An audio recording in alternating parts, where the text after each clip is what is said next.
you for joining us on our coverage for Storm Nemo. Let's go to Samantha out in the weather. Hello, this is Samantha Eldridge on your latest news for Storm Nemo. As you can see, the winds are calming down a bit, but they won't for long. We have a 60-mile-per-hour winds, and the snow is apparently still falling, and it's getting to be, well, I already stepped in it, but it's about up to here.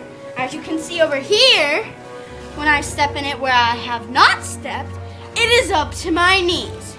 Now, we are supposed to get about 36 inches out here, and a massive blizzard is coming from the west down to the east and combining.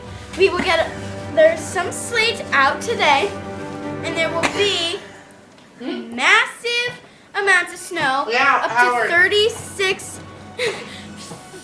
36 inches. Back to you, Megan.